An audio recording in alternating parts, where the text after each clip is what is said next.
찬송가 399장 함께 찬양하겠습니다.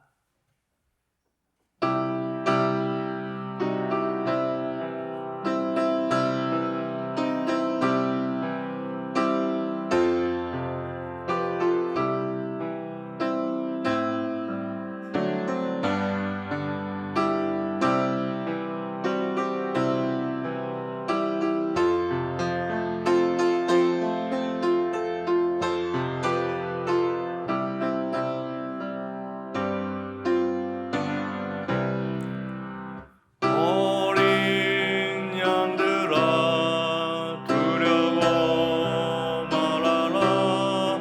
누님 우리와 함께 하신다. 하늘과 땅의 모든 권세로 그 양떼들을 항상 지키신다. 오직 믿음으로 두려움 없으리. 오직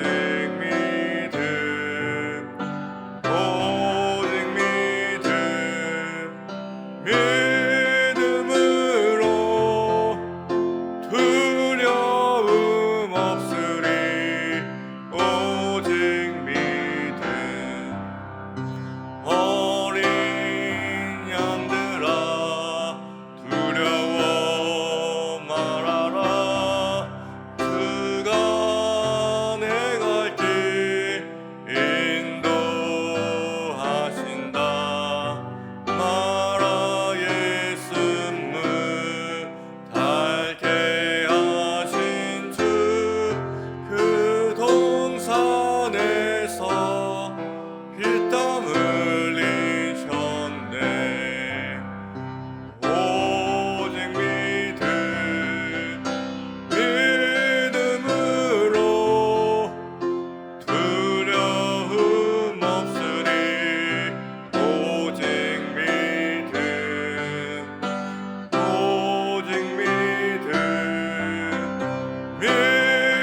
믿음으로 두려움 없으리. 오직 믿음. 어린 양들아 두려워 말아라. 주님 언제나 함께 하신다.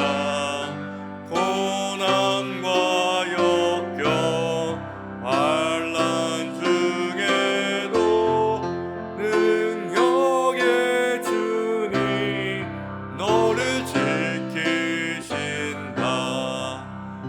오직 믿음으로 두려움 없으리. 오직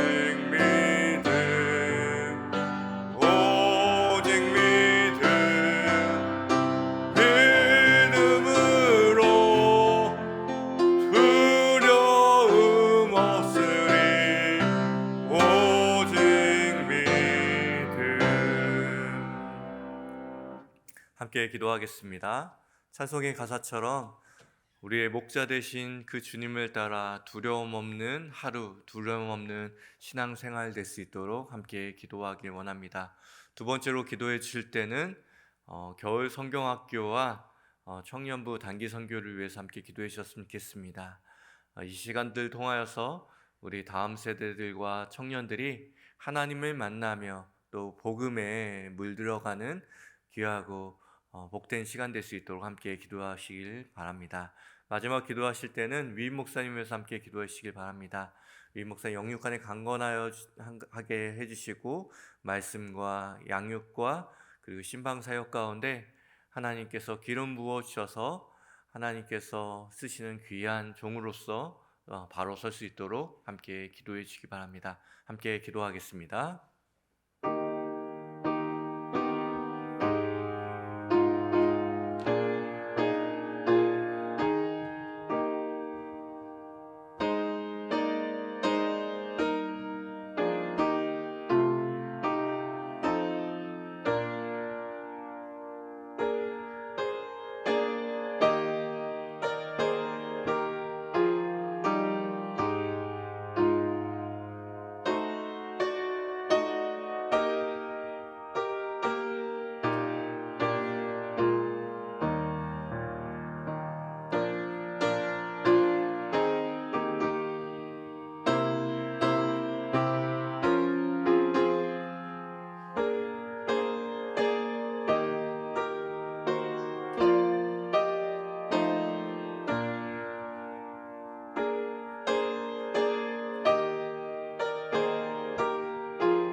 새벽에 우리에게 주시는 하나님의 말씀은 여호수아 11장 1절에서 6절 말씀입니다. 한 절씩 교독하여 읽겠습니다. 제가 먼저 1절 말씀 읽겠습니다. 하솔 왕 야빈이 이 소식을 듣고 마돈 왕 요밥과 시므온 왕과 아삽 왕과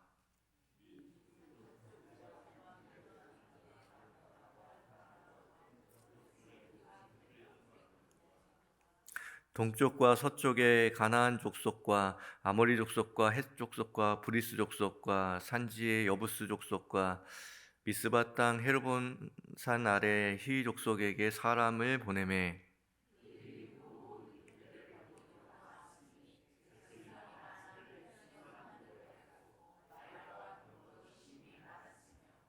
이 왕들이 모두 모여 나와서 이스라엘과 싸우려고 메론 물가에 함께 진쳤더라.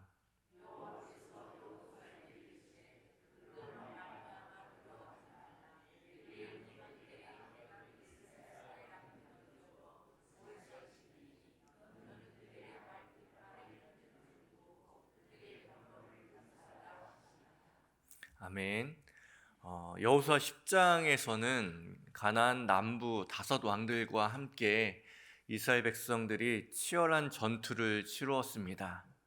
그런데 오늘 11장에는 그것과는 비교할 수 없이 많은 사람들, 그리고 많은 나라들이 연합하여서 추정하건대 최소 15개의 국가들이 함께 모여서 이스라엘과 마지막 전쟁을 준비합니다. 15나라가 모였다라는 것을 들었을 때 이스라엘 마음이 어땠을까요? 정말 이번엔 쉽지 않겠다라는 생각을 했을 겁니다. 물론 이스라엘 백성은 가나안 땅에 와서 거의 모든 전쟁을 이기며 승승장구했습니다. 그런 많은 전쟁을 치렀다고 이스라엘 백성들이 두려움이 없었을까요? 우리의 인생은 전쟁과 같은 치열함을 갖고 있습니다. 우리의 인생에 수많은 사건과 사고와 문제와 또 여러 가지 일들이 우리의 삶에 다가오면 다가올수록 또 비교적 성공적인 인생을 살고 승리의 인생을 산다고 해서 우리의 인생이 그것 안에서 두려움이 없을까요? 나이가 들어도 많은 것을 경험하여도 산전수전 다 겪어도 삶의 전쟁, 또 이스라엘 백성들이 경험하는 그 전쟁은 그때 당시에 또 두려움에 쌓일 수밖에 없는 것이었을 겁니다. 여러분은 요즘에 무엇을 두려워하시나요? 살만큼 많은 경험이 있고 또 수많은 일들을 경험했음에 불구하고 여전히 삶이 두렵고 삶의 수많은 문제가 우리의 마음을 흔들어 놓습니다. 때로는 죽음이 두렵고 질병과 고난이 두렵기도 하고 또한 사람들과의 관계가 두렵기도 하고 또 알 수 없는 미래와 또 여러 가지 상황들이 두려울 때가 있습니다. 그 두려움 앞에서 하나님께서는 두려워하지 말라라고 우리에게 말씀해 주십니다. 이스라엘 백성들이 이 여호수아를 간통하는 여러 가지 주제들이 있겠지만 이스라엘이 전쟁을 나가야 하거나 이스라엘 마음들이 흔들리게 될 때 그 지점에서 반복되어 나오는 이야기가 있습니다. 그것은 두려워하지 말라입니다. 모세를 이어서 여호수아가 처음 이스라엘 백성들을 다스려야 하고 이제 요단강을 건너야 할 때에 주님께서 이렇게 말씀하십니다. 두려워하지 말라라고 말씀하시는 것이죠. 여리고성을 점령해야 하는데도 사람들의 마음들이 나뉩니다. 그때도 하나님께서는 두려워하지 말라 말씀하셨습니다. 아이성 전투 앞에서도 한번 실패를 경험하고 다시 도전하려고 하니 백성들의 마음이 하나로 모아지지 않습니다. 그때도 두려워하지 말라고 말씀하십니다. 그리고 남부 연합군과 함께 싸울 때도 역시나 하나님께서는 그 두려움의 지점에서 두려워하지 말라고 말씀하십니다. 그리고 마지막 전투를 앞둔 이스라엘 백성 앞에서도 이제 그들에게 두려워하지 말라라고 말씀하고 있습니다. 많은 두려움들이 우리 안에 있습니다. 그리고 이스라엘도 이 두려움 가운데 놓여 있습니다. 그런 그들에게 두려워하지 말라는 말씀은 단순히 두려움을 느끼지 말라라는 말씀이었을까요? 아닙니다. 오히려 그 두려움을 느끼는 그 순간 가운데서도 두려움을 이겨내라, 두려움에 승리하라는 하나님의 명령이었을 것입니다. 사형수로서 감옥에 있다라는 것은 하루하루 죽음을 기다리는 일이고 죽음의 공포 가운데 두려움에 떠는 일일 겁니다.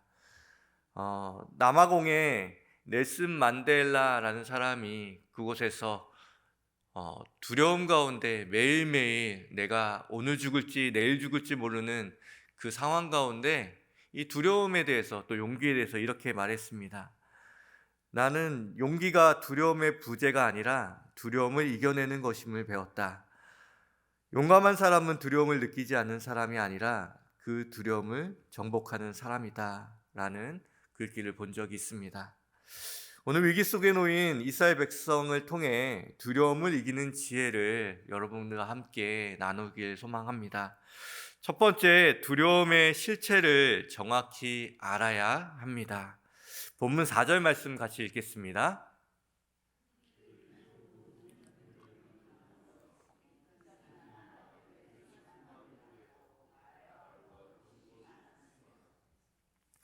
해변의 모래와 같이 그리고 말과 병거가 심이 많았다라고 표현하는데요. 성경은 숫자를 표현하는데 꽤나 신중합니다. 이 표현은 단순히 정보를 전달하는 것을 넘어서 이스라엘 백성들이 그 수많은 모래와 같은 사람들 그리고 말과 병거를 바라보면서 그들이 느꼈을 압박감을 자세하게 표현해주고 있는 것이죠. 보병 중심이었던 이스라엘 백성들이 마병과 그리고 또한 병거를 거느린 가나안 땅의 사람들을 봤을 때 얼마나 두려웠겠습니까? 여호수아도 이스라엘 백성도 그 마음이 흔들렸을 것입니다. 그때 하나님께서 다시 한번 말씀하시는 것이죠. 본문 6절 상발전 말씀 한번 같이 읽겠습니다.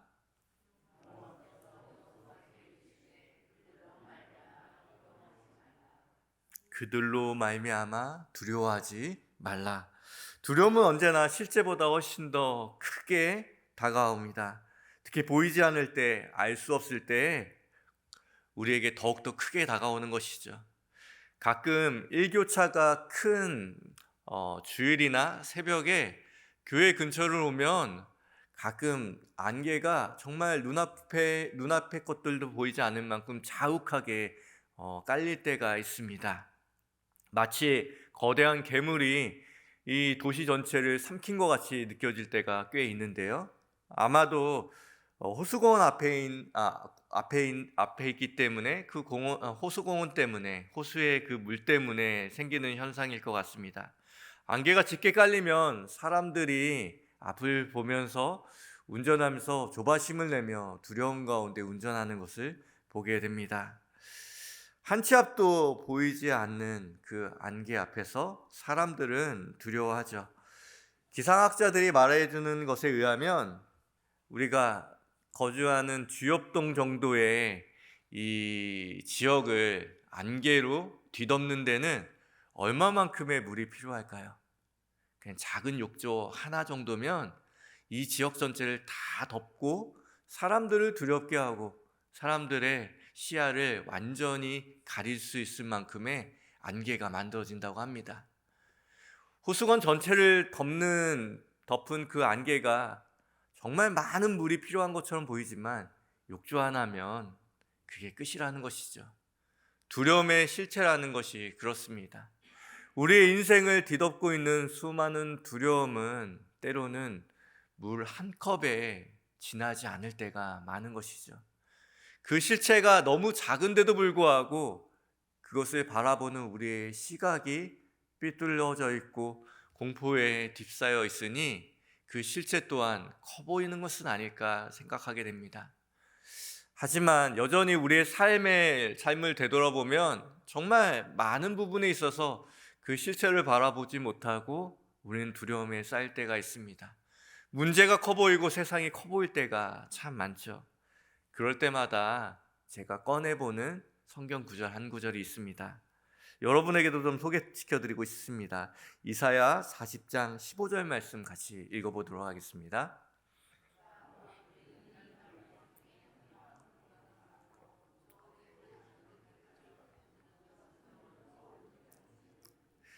세상 모든 열방도 통 안에 있는 한 방울의 물과 같고 저울에 있는 티끌과 같다라고 말씀하시는 것이죠.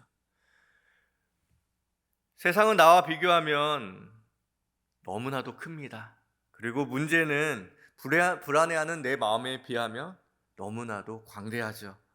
하지만 우리 안에 누가 계십니까? 이 세상보다 문제보다 크신 하나님이 계시다고 말씀하십니다. 그러니 불안해하지 마십시오. 그분에게는 열방이 통 안에 물 한 방울과 같고 저울에 작은 티와 같다라고 말씀하십니다. 그 열방 안에, 그 세상 안에 벌어지는 일 하나를 우리가 경험할 따름인 것이죠. 두 번째로, 두려움은 능력이 아니라 시선으로 사라짐을 우리는 꼭 기억해야 합니다. 능력으로 보면 해변의 모래와 같은 수많은 사람들을 거느리고 있고, 그리고 병거와 말을 보유한 가나안 북부 연합군이 훨씬 더 능력 안에서는 훨씬 더 큰 능력을 갖고 있는 사람들입니다. 정말 월등한 화력을 자랑하는 사람들이죠. 하지만 이 싸움의 승패는 능력이 아니라 시선에 달려 있음을 알아야 합니다. 여호수아는 그런 믿음의 시선을 일찌감치 가지고 있던 사람입니다. 그렇기 때문에 그 시선을 갖고 있었던 여호수아를 모세가 또 하나님이 눈여겨보셨던 것이죠. 민수기 13장 말씀을 보면 가나안 정탐 사건을 다루고 있습니다. 12명의 정탐꾼 중에서 10명의 정탐꾼들이 겁에 질려 이렇게 보고합니다. 우리 스스로 보기에도 메뚜기 같다라고 말하고 있는 것이죠. 이 말은 단순히 상황을 보고하는 것이 아니라 자기 인식의 고백입니다. 이스라엘 백성들이 가나안 땅을 정탐하고 가나안 사람을 보고 나니까 자신이 어떻게 느껴졌다고요? 메뚜기와 같이 여겨졌다라는 것이죠. 하나님을 빼고 자신을 본 결과인 것이죠. 그러나 같은 현실을 바라보면서 여호수아와 갈렙은 다른 말을 합니다. 그들은 우리의 밥이다. 차이는 능력이 아니라 시선에 있습니다. 누구를 기준으로 세상을 바라보냐에 따라서 우리가 메뚜기처럼 보일 수 있고, 반대로 그들이 우리의 밥처럼 보일 수 있는 것이죠. 이스라엘 백성 중에 이 여호수아와 갈렙만이 전투 능력이 훨씬 뛰어나서 그런 고백을 했을까요? 아닙니다. 능력의 문제가 아니라 시선의 문제인 것이죠. 열왕기하 6장에도 시선의 중요성을 보여주는 중요한 본문이 나오는데요. 엘리사의 사환이 적군으로 둘러싼 도단 성읍을 보고 겁에 질립니다. 말과 병거와 병사들이 완전히 이 도단성을 에워싼 것이죠. 그때 그 겁에 질려서 절망하고 있는 그 사환에게 엘리사는 이렇게 말합니다. 두려워하지 말라. 우리와 함께한 자가 그들과 함께한 자보다 많으니라 라고 이야기하는 것이죠. 그리고 하나님께서는 그의 눈을 열어주시면서 보이지 않던 것이 보이기 시작합니다. 시선이 회복되어지는 것이죠. 불말과 불병거가 산을 가득 메워서 그들을 보호하고 있는 것을 보게 됩니다. 상황은 똑같습니다. 두려움이 어떻게 사라진 것입니까? 두려움은 시야가 넓어질 때 사라지는 것이죠. 운전도 그렇지 않습니까? 초보 운전을 하신 분들 다 처음에는 초보 운전을 하셨죠. 운전을 처음 할 때, 차를 처음 끌고 나가실 때 어떻게 됩니까? 앞차가 갑자기 설 것 같고 뒷차는 왜 이렇게 가까이 따라붙는지 가슴이 콩닥콩닥 합니다. 너무나도 힘들고 차선을 어떻게 바꿔야 될지 보이지 않습니다. 그러다가 운전이 점차 익숙해지면 두려움이 사라집니다. 왜 두려움이 사라질까요? 시야가 넓어졌기 때문이죠.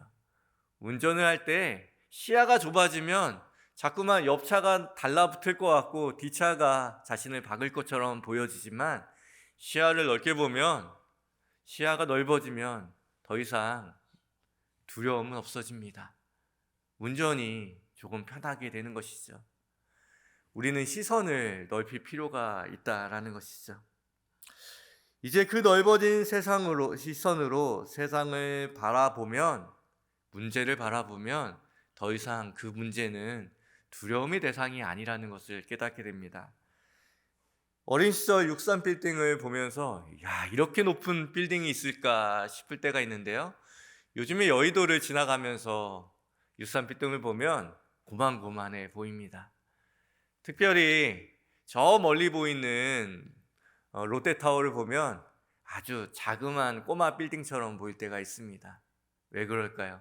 눈이 적응돼서 그렇습니다. 큰 것을 바라보다 보니 내가 경험했던 이전에 경험했던 그 큰 건물이 더 이상 커 보이지 않는 것이죠. 하나님을 바라보십시오.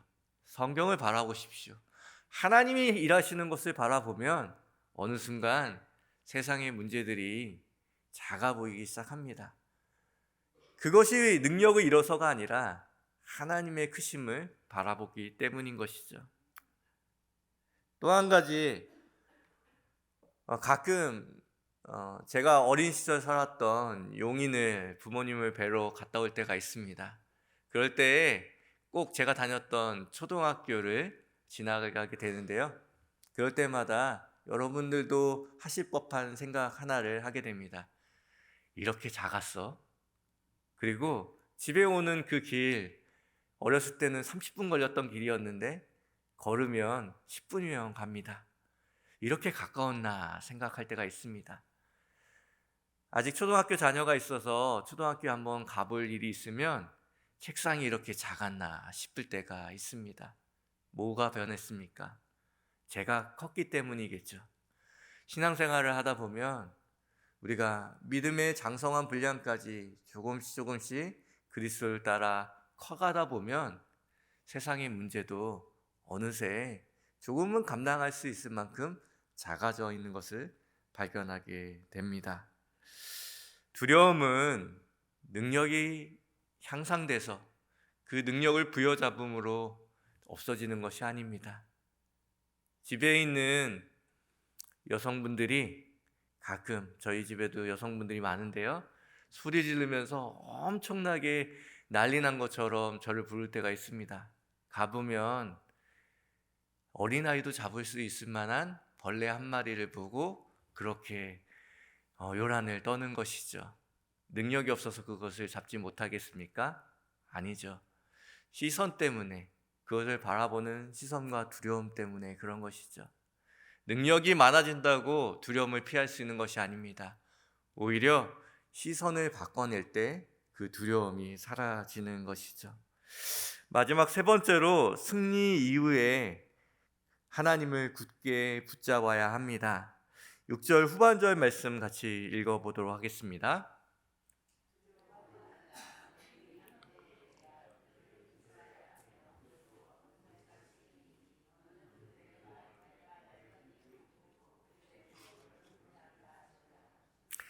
하나님은 승리뿐만 아니라 승리 이유를 더 걱정하시며 한 가지 명령을 하십니다. 너희는 그들의 말에 힘줄을 끊으라, 그리고 병거를 불사르라 말하고 있는 것이죠. 만약 전쟁이 끝난 이후에 말과 병거를 그대로 남아두었다면 사람들의 마음 가운데, 이스라엘 사람들의 마음 가운데 자연스럽게 이런 말들이 남아 있었을 겁니다. 결국 이게 우리를 지켜줄 거야. 이 마음은 두려움의 또 다른 형태이죠. 우린 두렵기 때문에 능력과, 두렵기 때문에 재물과, 두렵기 때문에 어떤 자리를 확보하려고 합니다. 그것을 가지고 있으므로 두려움을 감추려고 하죠. 무언가 소유하려고 하고, 무언가 움켜잡으려고 하고, 그것이 하나님을 붙잡고 있었던 손에서 다른 것을 붙잡으려고 하는 그 행위야말로 또 다른 형태의 두려움입니다. 이것만 있으면 안전하겠지. 이것만 있으면 우리가 승리할 수 있겠지. 결국 그들이 승리를 얻은 것은, 그 능력을 얻은 것은 하나님을 바라보는 그 시선 때문인데, 이것이 역전되고 바뀌는 것이죠. 하나님을 바라보는 그 시선이 아니라 내 앞에 있는 능력과 말과 병거를 붙잡기 시작한 것입니다. 그렇기 때문에 하나님께서는 이런 명령을 하시는 것이죠. 힘줄을 끊어버리고 병거를 태워버려라 말씀하시는 것입니다. 시편 기자도 이렇게 하나님을 바라보는 사람, 그런 사람은, 믿음의 사람은 이런 사람이라고 고백하는데요. 시편 20편 7절 말씀 같이 읽어보겠습니다.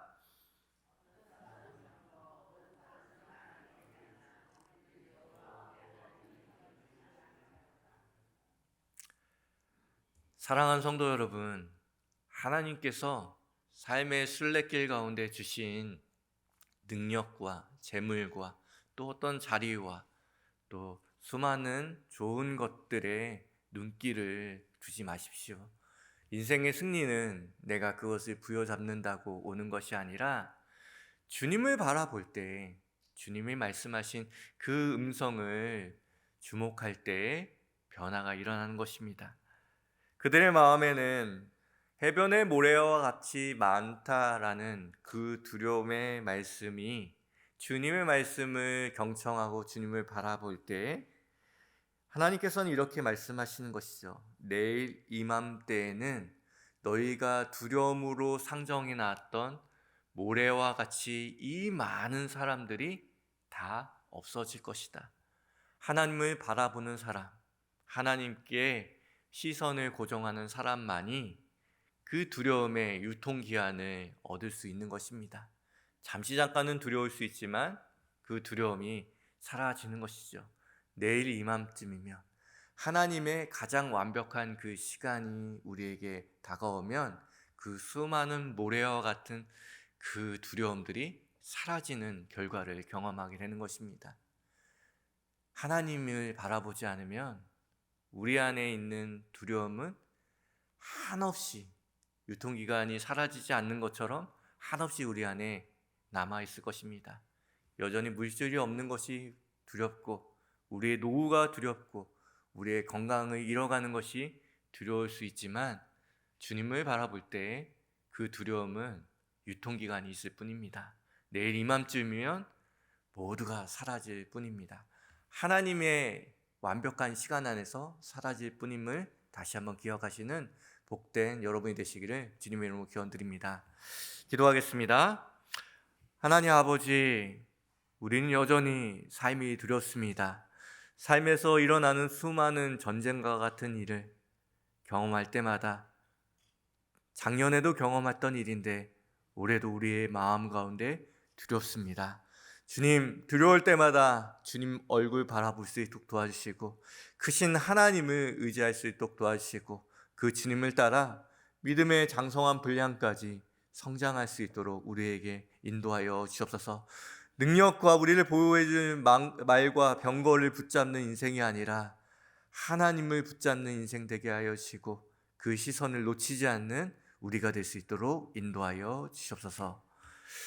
지금은 우리 구주 예수 그리스도의 은혜와 하나님 아버지의 만극하신 사랑하심과 성령님의 교통하심이 오늘도 하나님을 바라봄으로 두려움 앞에서 믿음으로 용기로 이겨내는 우리 모든 성도들의 삶과 또한 그들의 가정과 또한 직장과 삶의 터전 위에 주님의 피값으로 세우신 승리교회와 주님이 사랑하시는 대한민국과 또 하나님께서 복음으로 변화시키실 세계 열방 가운데 이제로부터 영원까지 함께 하시기를 간절히 축원하옵나이다.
아멘.